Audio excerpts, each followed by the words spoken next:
Color tayo. Ito muna. Ito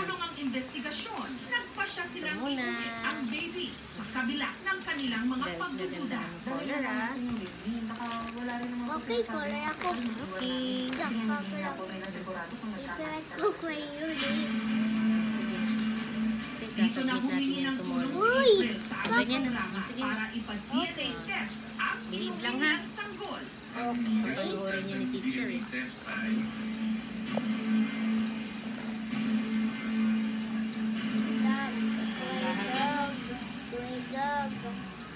Negative. Probability of maternity is 0%. Ang ibig sabihin po nito, hindi nyo anak ang hawak niyong sanggol.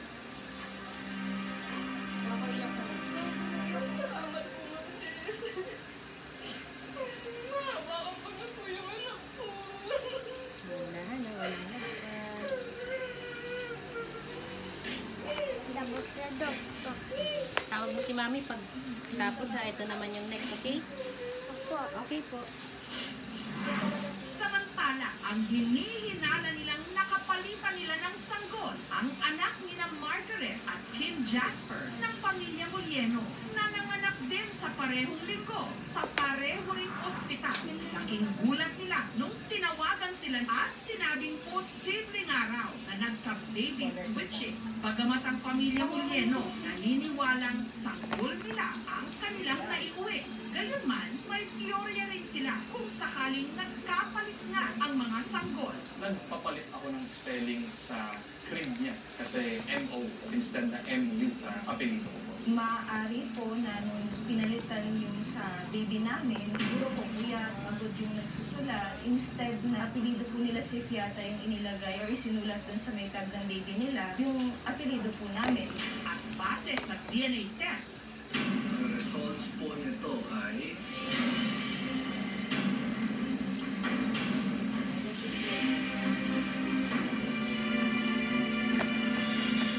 negative.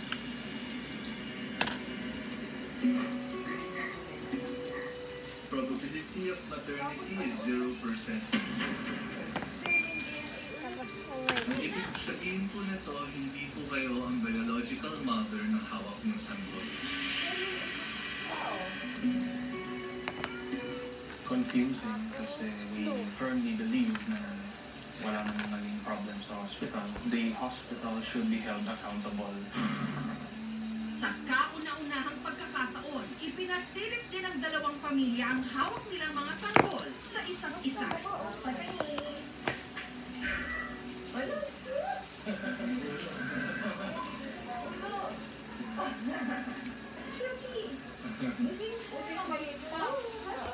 Ay, dumilat. Hi, baby.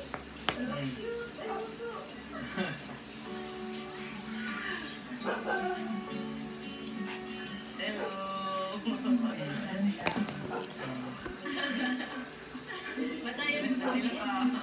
Ang laki ng matay.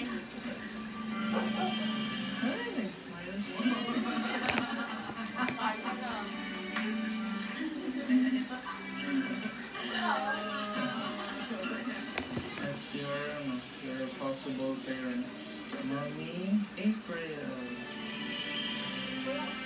Daddy, Marvin.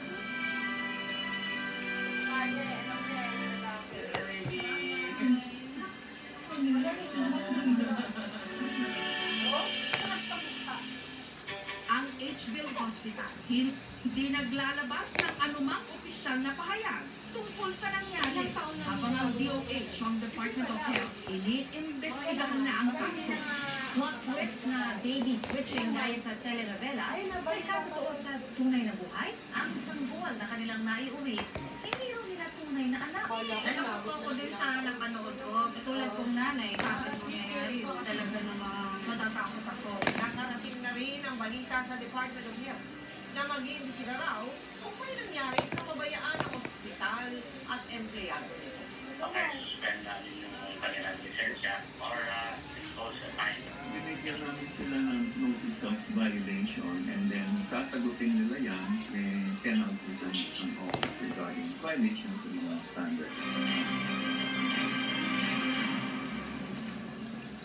Samantala, lumakas ang posibilidad na nagkapalitan nga sina April at Margaret ng baby. Pero hanggat hindi yan napapatunayan ng isa pang round ng DNA test sa pagitan ni April at ng baby na hawak ni Margaret at ni Margaret at ng baby na hawak ni April, hindi pa yan 100% totoo. Pero sa gabi ito, lalabas na ang resulta ng DNA test. Alam ko, ilang araw na natin hinihintay ito. Huwag na natin patagalin pa.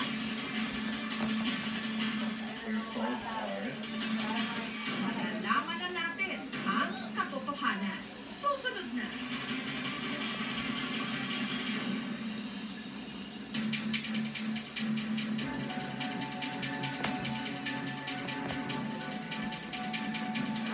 Kahapon lang sa kauna-unahang pagkakataon, face-to-face ko nang nakapanayam ang pamilya Sifiata at pamilya Muñeno.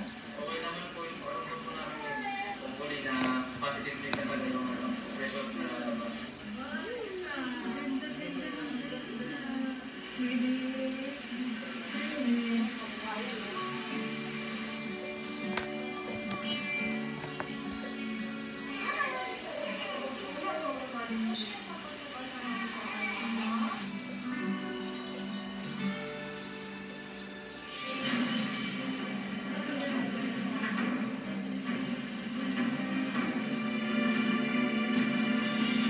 This is the day the Lord has made.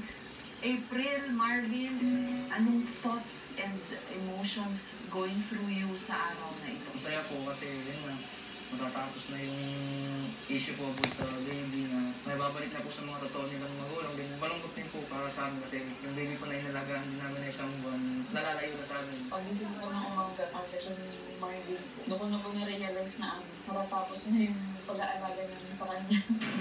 Jasper at Margaret, your thoughts and your emotions na umabot tayo sa yugtong ito. We're very happy na maaga na naman rather than months or worse years na bago pa nalaman na mali pala yung baby na later. Even though very stressful yung mga nangyari for the past few weeks, iniisip na lang namin, dalawa na yung baby namin. Dalawa na yung panganay ko. Focus din kayo, Kim Jasper, to the prospect na yun nga, yung hinala, yun yung nangyari. Apo, na dalawang family involved, magpa-positive yung result. However, if mag-negative, I'm not prepared actually. Hindi ko siya iniisip na ngayon. Ang iniisip ko is, this is it.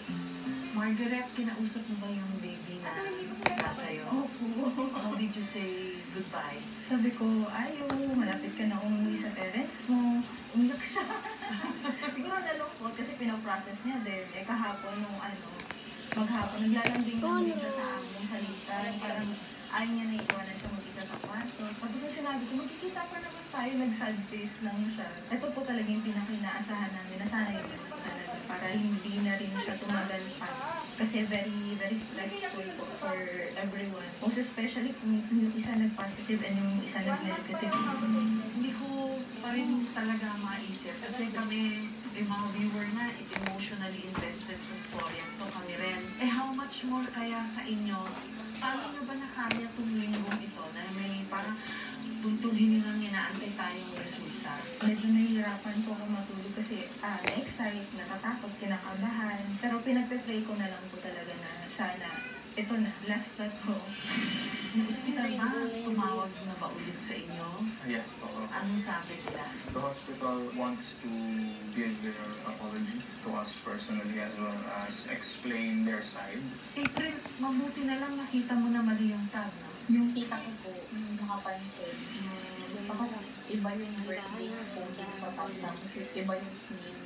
Kung tutusin po talaga yung sinasabi po kasi nila, pinapaliwanag nila sa amin. Nalalabuan pa rin po ko kaya talagang gusto ko po talaga makaharap yung mga nurse. So, nandito na tayo sa puntong ito. Kung sakasakali na malaman na natin yung resulta nga ng DNA, nagkausap ba kayo, both families, kung anong mangyayari? Nagkasundo naman po kami na if positive parehas, then thank you. And palitan natin. Right away, wala nang katagal pa, no? let's do it. Alam ko both families nakafocus kayo na positive yung matching. Huwag naman sana, pero we'll never know because this is science. Kung negative, anong scenario yung nakikita ninyo? Lalong tatagal yung agony, lalong tatagal yung stress if negative talaga. And not just for the two families, but apparently meron pang isang family na walang kamalay-malay. Hindi lang baby switching, nagkarambola yung mga baby kung gano'n. Sana wag naman gano'n. Kamukha mo rin si baby na nasa inyo. Nung una ko siya nakita, like I said before, parang nakatingin ako sa many pictures ko. Pero for some reason, nakikita ko na yung mukha ni Marvin when I'm looking at the baby. Kayo naman, Marvin. Ang mukha ko yung hagahit. Oo, nung malaman pa lang po namin na hindi po talaga siya. Tapos nagbigay po sila sa amin ng picture sa nursery room na nakalagay po yung pangalan ni Margaret doon. Ini-stalk na po namin yung mga Facebook niya. Nakikita nga po namin sa side po talaga ng trabaho. Yung mukha ni Baby. Kamustahin sana namin yung babies ninyo, dala-dala nyo today.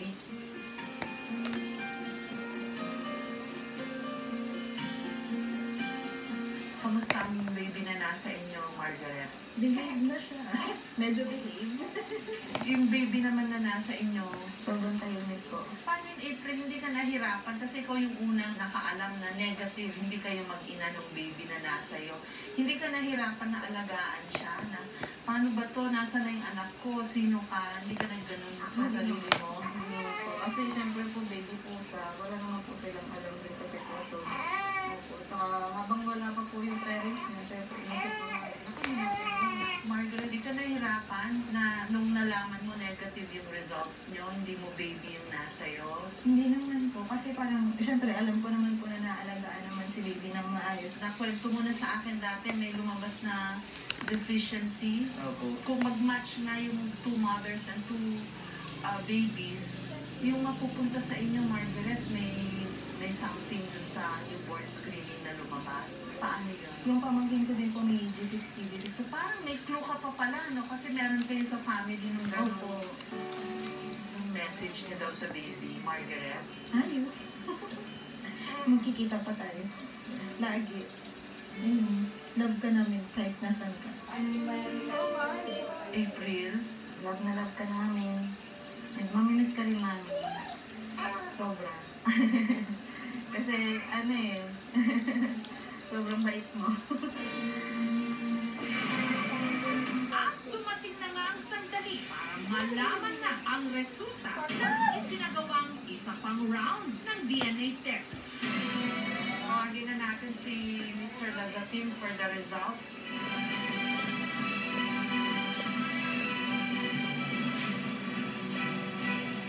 Ready na kayo, Margaret and Kim Jasper and baby? At si April and Marvin and baby, ready na kayo? Go ahead, Sir Lazatin.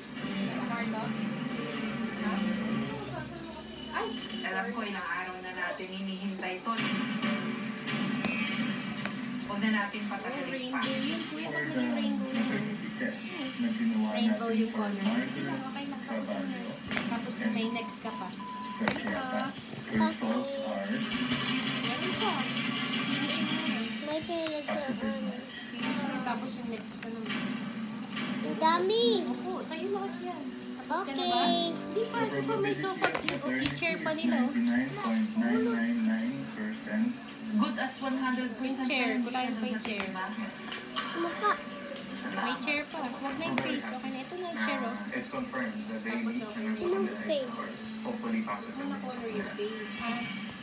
Ano Hindi na makikita masasabi yung nila face doon? nila. Masaya po para kay baby. Okay, bulatin. Tama kaya ang lukso ng dugo ni April? Match kaya siya sa baby na napunta kay Margaret? For the maternity test na ginawa natin sa April sa Quiaca and Molleno, the results are positive na. What's it saying? Probability of maternity is Pakita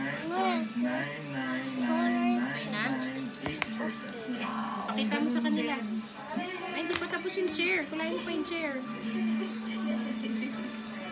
po. Tama yung lukso ng ulo, no?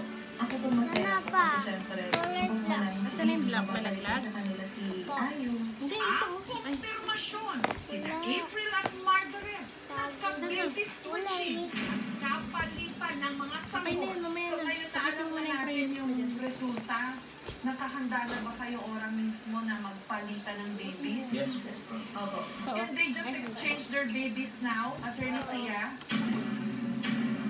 Yes, that's correct, Jessica. We already prepared memorandum of agreement to document yung kanilang intention and desire to return the babies to the true and lawful parents. Can they just sign it and then exchange babies, Attorney Sia, right here and then? Yes, on the spot na yan.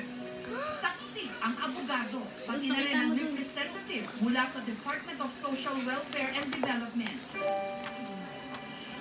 Sa wakas, babalik na ang mga sanggol sa Colorful. kanilang mga tunay. Oh, next naman tayo, next. Ito. Next one.